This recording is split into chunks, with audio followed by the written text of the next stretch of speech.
Bueno, y hasta ahora queremos analizar este tema con el director ejecutivo del Instituto Red Pública, médico cirujano de la Universidad Católica, quien está también realizando su doctorado en bioética. Magíster en bioética, el doctor Jorge Acosta. Doctor, muchísimas gracias por acompañarnos hasta ahora aquí en CNN Chile. Muchas gracias, Matilde, por la invitación.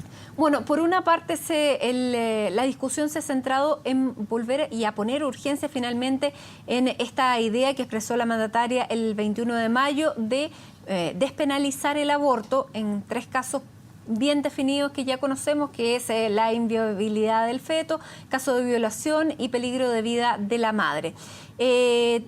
Acabamos de conocer un caso del que no conocemos todas las características porque se habla de que tiene entre 33 y 36 semanas de gestación, pero es una niña que tiene 13 años, que fue violada en reiteradas ocasiones y que va a dar a luz un feto que no es viable.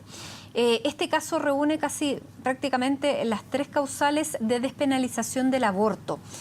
¿Qué le parece a usted que en este caso se estén invocando estas causales, pese a que en este caso no se podrían aplicar porque no es la ley no estaría lista, ya es un embarazo muy avanzado, pero es un buen caso que sirve para ejemplificar el debate que vamos a tener? La presidenta Bachelet dijo que antes de fin de año esto debiera estar ingresado para la discusión.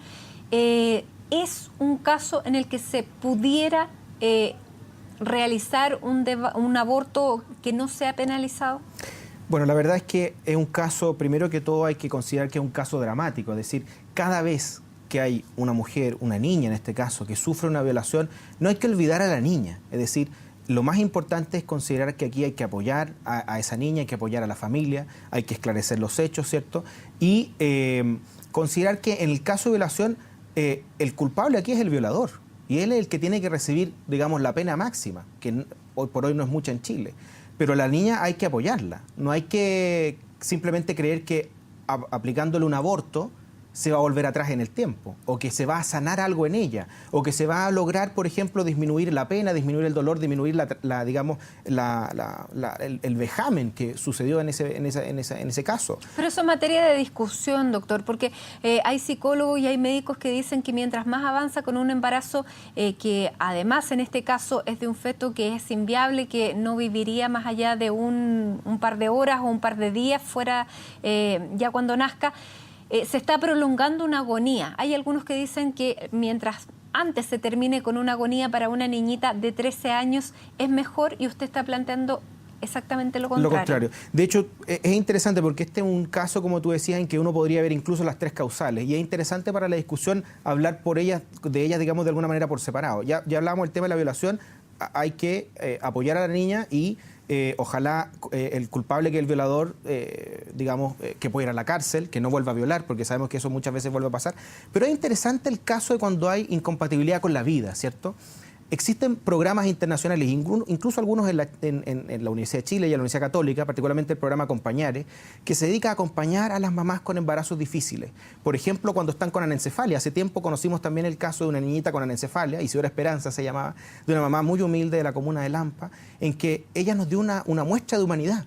Ella dijo, mira, aquí lo importante es que es mi hija que viene gravemente enferma, Isidora Esperanza, no es el fetito o el embrioncito anencefálico como un alien que muchas veces no hacen, es un niño gravemente enfermo, pero no por estar enfermo yo lo voy a matar, todo lo contrario, ella dijo, yo la voy a acompañar porque probablemente sea la hija que más me necesite.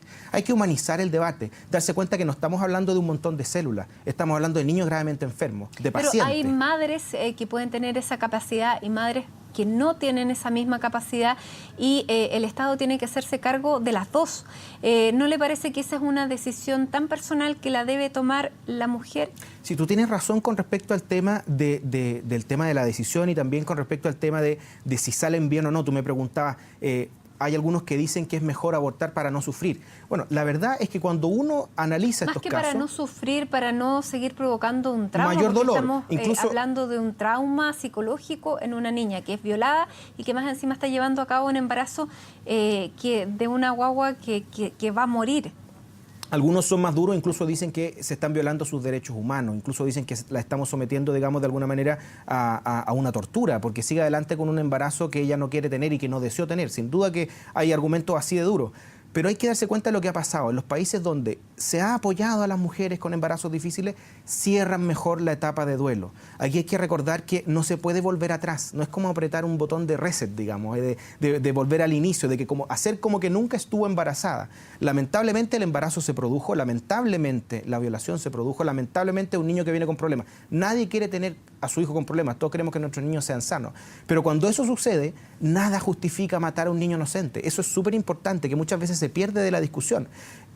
Hay que apoyar a la mamá para el sufrimiento y para que cierre el duelo. Y se ha visto en estudios, como te digo, tanto nacionales como internacionales, que aquellas mujeres que siguen adelante con el embarazo, apoyadas por una red profesional y por su familia, cierran mejor la etapa del duelo. Porque es fácil creer que de alguna manera uno dice, mira, aquí volvimos atrás, con eso solucionamos el problema, pero eso es falso. Pero entra en materia de debate. Para muchos es cuestionable. Algunos pueden decir cierra mejor su duelo, para otros sigue adelante con una tortura que le causa más sufrimiento.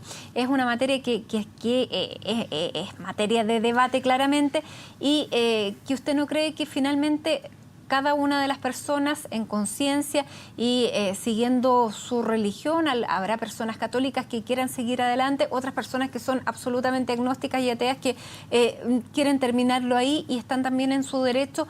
¿No debe el Estado reconocer el derecho de todos? Sí, yo creo que tiene que reconocer el derecho de todos y no debemos olvidar que también ese niño que viene ahí tiene derechos, digamos. Y es súper importante. Pero estamos hablando de un niño, en este caso tal vez se pueda matizar un poco porque ya es un embarazo con mucho avance, pero en el caso de una violación en que hay a lo mejor un par de semanas, ahí no estamos hablando de un niño. Interesante pregunta. La verdad es que hay una discusión que podríamos decir filosófica y hay otro tema de ámbito médico. Y a mí me ha tocado debatir con un montón de médicos que están a favor del aborto, no sé, por ejemplo, con el doctor Horacio Croxato, que ha estado en varias universidades, y que no dejan de reconocer que para la ciencia médica, para la embriología, que es la ciencia que se dedica a estudiar este tema, la vida humana comienza en el momento de la concepción, es decir, cuando se une el óvulo con el espermio. Eso es así. Lo que pasa es que filosóficamente algunos podrían decir que hay seres humanos de primera y de segunda categoría. Es decir, eso no es así, es materia de debate. Para algunos es cuando se une el espermio con el óvulo, para otros cuando ya la mórula empieza a dividirse. No, biológicamente, si tú vas a los textos de embriología que se estudian en la Chile, en la Católica, en todas las universidades del país y del mundo, la embriología dijo que la vida humana comienza ahí. La vida humana comienza ahí, pero ¿cuándo se empieza a considerar un ser humano sobre el que hay derechos? Ser humano es ahí. Lo que pasa es que la pregunta es si es persona o no de derecho, sujeto de derecho. Y esa es la discusión interesante. Y frente a eso, bueno, a lo largo de la historia nos ha pasado más de alguna vez. De hecho, a ver, por ejemplo, el tema de la discriminación. Nosotros lamentablemente en Chile hemos vivido discriminación arbitraria y hay algunos radicales, por ejemplo, que consideran que los homosexuales no eran dignos de respeto. Vimos lo que pasó con la ley Zamudio. Unos tipos escandalizados con una persona como un chiquillo como Daniel Zamudio, lo mataron porque consideraban que no era digno de respeto. Y hemos visto en la historia que cada vez que hemos considerado que hay seres humanos de primera y segunda categoría, terminamos perjudicándolos. ¿Cómo pasó con los negros? ¿Cómo pasó con los judíos? ¿Cómo ha pasado con los homosexuales? Ya, pero aquí todavía no sabemos si es una persona o no. Yo creo que es un ser humano y en eso no hay discusión. Lo que pasa es que... ¿Usted cree que hay un ser humano? Yo estoy seguro que es un ser humano y lo dice la embriología. Lo que pasa es que, como te digo y te insisto, si algunos creen que ese ser humano no es digno de respeto, tienen que demostrarlo. Porque incluso esta discusión se ha dado en otros países. Dicen, mira, 12 semanas. Y yo te digo, ¿tú sabes cómo se determinan esas 12 semanas? Se determinan por fecha última regla. ¿Cuántas de las mujeres que nos escuchan saben cuándo fue exactamente la fecha última regla? Bueno, se hace con una ecografía también. Todos los médicos deberían saber que las ecografías también tienen una diferencia de más o menos 2 días. Entonces, ¿cuál es la diferencia sustantiva que hay entre un ser humano de 12 semanas y uno de 11 semanas con 6 días? No hay. Lo que pasa es que hay una decisión, entre comillas, política, es decir, de aquí en adelante lo respeto y de aquí para atrás no lo respeto. Porque, entre otras cosas, es más fácil hacer abortos cuando las guaguitas son más chicas. Y en el primer caso, en el de la posibilidad de que la madre muera. Perdón, que la madre muera. Esté en riesgo de peligro de la vida de la madre. ¿Estaría de acuerdo? Es una muy buena pregunta y yo agradezco que me hayan invitado porque quería decir también datos que muchas veces no salen en la prensa. Chile es el país que tiene la tasa de mortalidad materna más baja de toda América Latina. ¿Pero estaría bien que quedara regulado, que se despenaliza? Pero fíjate que los hechos han demostrado que no es necesario que esté regulado, porque incluso en países donde está regulado tienen tasas de mortalidad materna peores. Por ejemplo, en Cuba tiene peor tasa de mortalidad materna. En Estados Unidos, que tiene una tasa de mortalidad materna comparable con la de Chile, está aprobado el aborto libre. Entonces, no se mueren las mujeres por aborto. El riesgo de que una mujer muera por aborto es de 1 en 4 millones de mujeres en edad fértil, o sea, es bajísimo. Prácticamente en Chile las mamás no se mueren cuando están embarazadas y menos por aborto. Usted tampoco está de acuerdo, entonces, en ninguna de las tres causales. Lo que pasa es que eso no se necesita. promueve Lo que el está gobierno. penalizado en Chile, y perdón que te interrumpa, lo que está penalizado en Chile es el aborto provocado.